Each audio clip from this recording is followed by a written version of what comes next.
Hi, I'm Rachel from The Analytical Mommy, and in one of my Facebook groups, I've been getting a lot of questions around how to prepare an image for engraving on one of your Glowforge machines. Now, whether you're engraving on an Aura or a Plus or a Pro, it's all going to be roughly the same process for preparing your photo. Now, you can, of course, just pop your photo in the machine and use the trace function in order to scan the photo and go straight to an engraving. And that can give you some pretty great results. In fact, I've got a tutorial on that I'm going to pin. So you're welcome to just jump straight to that if you want the easiest way to just get started engraving photos. But if you want to be able to tweak your photo and get slightly different results, maybe you want more contrast, maybe you want more lightness to your photo, or just sometimes depending on the type of photo it is, maybe you want just a different effect than that trace function is going to give you. This tutorial is going to show you how to do that. I'm also going to show you a second option. So your first is going to be how to just tweak your photo in order to potentially get some crisper, better results with an engraving. And then I'm going to show you kind of like a little bonus feature, which is how to really quickly convert a photo to something that's more of like an outline, like something that you might do if you were drawing in pen, so that you can get that type of effect in your engraving. And that effect will be, of course, a lot faster than if you're doing a traditional engraving to show all the detail that's a little more realistic. So I'm going to show you both options in this video so that you can decide which one works best for you. And let's just get started. We're going to work in Canva today, but everything that I'm showing you in Canva, you can do in just about every photo editor. So it doesn't need to be Canva. The principles and the process and all that are going to be very, very similar. So let's switch over to Canva and I'll show you how that works. All right, so I'm going to be working in Canva for this tutorial, but the main ideas behind this, everything I'm going to be showing you can be done in Canva or just about any other photo editor as well. So don't feel like you have to use Canva. For this example, I just took a regular stock photo. So it's nothing special, but of course you're going to use whatever you've got on hand that you want. Just keep in mind that the process will be slightly different for every photo. I'm going to be showing you the techniques that you would use to get whatever effect it is you're looking for. So with our photo selected in Canva, I'm going to edit photo and then adjust. Now, in this case, we don't want to do auto adjust because we're going for a slightly different effect. We're engraving. We're not trying to make this like photo ready to use for printing or anything else like that. So we're engraving. So we want really a very high contrast photo that still has a lot of detail in it. So to get that effect, first thing I'm going to do is go over to saturation and I'm going to take that all the way down. Now, for a lot of the steps I'm going to be showing you, it's really up to you kind of how far you want to move the slider on it. But for saturation, I do recommend going all the way down to 0 because, or in this case, really negative 100, but you want to take the saturation all the way down, strip out all the color because when we're engraving, there's not going to be any color in the engraving. So you want to see what is going to be the closest approximation to your engraving that you can. Now, keep in mind when you're engraving, I personally recommend choosing convert to dots as your engraving style for this. You can also do variable engraving, but for the purpose of this tutorial, I'm going to be thinking of it in terms of convert to dots. So wherever you see a darker color, the engraving, the machine is really going to apply more dots, and the lighter color is going to be less dots. And so what we're going for is we want contrast and we want detail. So for example, on this flower here, you can see there's very little difference in the colors. So you can think of it when it engraves, there's not going to be a major difference between this area of the flower and this area of the flower. It's going to be very similar. So we need to increase that contrast. So to do that, let's first go to the contrast toggle, and I'm going to move that almost all the way up. And you can see already the difference in those flowers, for example. So kind of monotone, and now you can see some more detail. And the higher up we go, the more detail we're going to see in the flowers, but you're losing, keep an eye on this area over here, you're losing some detail there. So we want to go up high enough that we get the benefits, but not too high that we're blowing out other areas and making them now less contrast. So I think about here is probably good to start with. Now, I'll come down to usually the whites and the blacks next. So we want to make the whites even whiter without making it so white that we blow out the areas. And what I mean when I say blow out is, let's say this flower, if we're looking at this area over here, we don't want this to look like one color. We want to keep some of that change. So, for example, if I go all the way up, you can see it's kind of just one color now. I go all the way down, you do see some differences, but now it's kind of a muddy sort of picture. So we want to make it brighter without losing too much. So starting point, maybe about here is good. We can see some really nice brightness in different areas. But now let's bring back some of that depth by then increasing the blacks again. So we increase blacks. If we go all the way up, you can see the background now becomes kind of muddy again. You you lose some detail. So we want to go up enough that we get more detail and flowers, but we don't lose detail in the background. So this is looking pretty good. Now, the order that you do things in at this point is really up to you, and you can kind of go back and forth. So let's say you switch something and you want to increase the whites or reduce them or whatever it might be, you can do that. That's fine. It's going to take some trial and error to get the effect that you want. But I'm going to come up to sharpness next, and I'm going to increase that. Now, do you see the differences we're getting as I turn that? Let me put this back to the middle part. So keep an eye on this area of the flower. You can see that there's some detail there, but as I increase the sharpness, it becomes more pronounced. So, oops, there we go. It's like I'm not seeing it. There we go. It becomes more pronounced. And so think of how that'll look in the engraving. That'll be really nice to have some of that extra detail in there. So we'll keep that. And now come over here to clarity. And you see when I move it, now we really get some. And let's put it back to about 0 again, and then move it up. And you can see suddenly we can see so much more on this flower. So let's find the point where we like it. Now look, if I go up too much, it's hard to describe at this point, but there's almost like too much gray, too muddy. So let's pull it back just a little bit. And I think about here is probably good.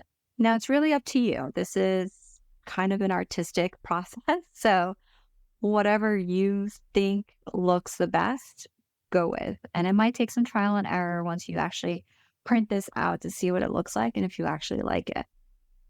So I think it's probably good there. And let's see, we haven't played with shadows and highlights yet. So let's see what happens when we play with the shadows. If we pull the shadow all the way down, that gets really, really dark. Pull it up a little bit again, and we start to get back some of that feature. So it depends on what you want, right? This can be a really nice engraving as it is. This is with, let's get it to virtually no change, or this is a little more extreme. I tend to like it a little more on the extreme side, so I'll go maybe over here. And then let's see if we play with the highlight. That should bring that brightness back up again. But do you see kind of what happens? We start to lose some detail. So it's really up to you, the effect that you want to get. I would probably do it around here. So this is probably where I'd stop at this point. Let's go back again and we can play with just a little bit more, play with the brightness. I think that is probably nice. It was a little too dark. I like all the contrast that we see here, but it's pretty dark. So we pull it back up a little bit, and I think that looks great right there. So you can see how you kind of have to play with things a little bit. But I do recommend, I would say, saturation down first, then contrast, increase it, then start playing with the blacks and whites next.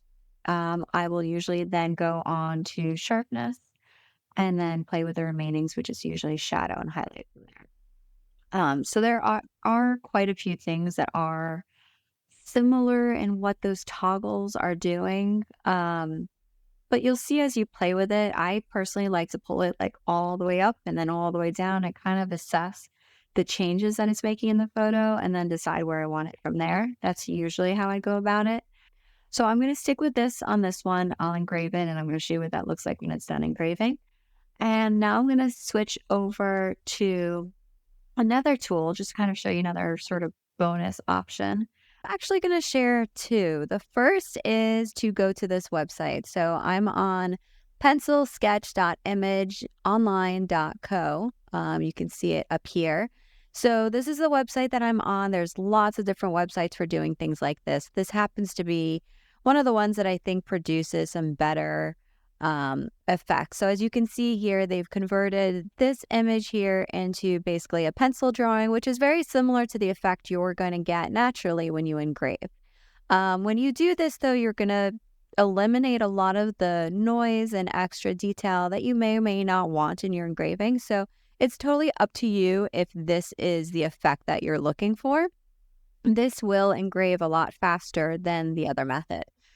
So that's something to consider as well. So let's upload the image that we were working with. So this was the original. This is how we edited it previously. You'll see we're going to get a very different effect, but it may be something that you like. So let's click on this one. We'll select it and do pencil sketch. So I just scroll down, pencil sketch. And you can see here, you can toggle kind of how much shadow you want. So we'll play with that in just a second. So let's do pencil sketch and we can see what we get here. You can see how drastically different that is, but this is still an option. This is still an effect you might want, and you're going to get something very, very different with a different type of photo. So if this is a photo of like your dog or your friends or your kid, this will look very different than this tulip picture. But again, this may be something that you want. So let's play with the shadow for just a second. I'm going to increase the shadow quite a bit just to show you what that looks like. And you can see there's a lot more detail now. And then let's bring it pretty far down and do pencil sketch again. And you could see it's much more minimal. So it really just depends on what you're looking for. Somewhere a little bit more is probably better. So I'm going to engrave this as well so you can all see what this looks like, and we can do a comparison of the three options. So if we were to just upload this and use, the standard engrave function with the way that we edited it previously, and then this option as well. So let me download this and I'll call this just number 3. And I'm going to engrave that in a moment and I'll show you what that looks like. Now there's one more option I'd like to share with you. And that is to actually edit the photo, kind of like we did in Canva, from within the app, within the Glowforge app. And this may only be an option for premium users, which is why I'm sharing this one last. You may or may not have this feature. So in the app, I'm clicking upload. I'm selecting the original picture. Give that just a moment. And now that that picture is in there, you're going to see a new feature here on the side. So a moment ago, this feature didn't exist. So I'll give you just an example. You can see I've clicked on the little outline. That's just a cut function, and you don't see this feature, right? But now when I select the picture, we can see a little picture icon here. And if you click on that, you get adjust artwork as an option. And now it's looking black and white, and you can see we can now start playing with a lot of the same features we had before. So increase the contrast or decrease it, right? Just like we were doing before. Sharpen, and you can just keep toggling and kind of get the different features that you want. Corners is pretty interesting as well. So corners will give you really the most drastic effects here. So you've got all sorts of features in here as well, which are really, really nice, I think. Right, so this is just going to add some white or black, right? So if you wanted to outline something, let's say you're working on like an iPad and you've got like a little pencil thing. I don't have that right now, so that's not all that helpful, but you can see how this could be a really great function. So you don't have to do it in Canva. You can do it directly in the Glowforge app if you have that feature. All right, so that's it for now. Let me show you what the different engravings look like. All right, so I've engraved all of them. I actually use the draft photo engraving preset. I did this on proof grade material just to eliminate variables. And this is what we came out with. So this was the original picture. So if I had just uploaded the original stock photo into the Glowforge app and just straight engrave from there without any changes to it. This one over here is where I pulled it into Canva and you saw me kind of mess with the settings a little bit, increase the contrast and sharpness, and kind of made the black areas, the darker areas darker, and the lighter areas lighter, and so on. And I really like how this one came out compared to this one. This is very faded. This has a lot more depth to it. And then this was that last option there that I showed you where we really turned it into more of a drawing. And so you can see you've got multiple options that you can work with. This is great in some cases, but with the style of picture that I chose, that was just not a lot of detail to begin with, not a lot of sharp detail to begin with. There's not a lot going on here, but you can see how this might be a good option for certain types of photos. And this was a lot faster than doing these as well. So this is just to show you kind of what you can do to prepare and modify your photos for engraving and the different types of effects you're going to get. I hope you found this useful. Comment if you've got any questions, and please be sure to subscribe if you haven't already for more tutorials.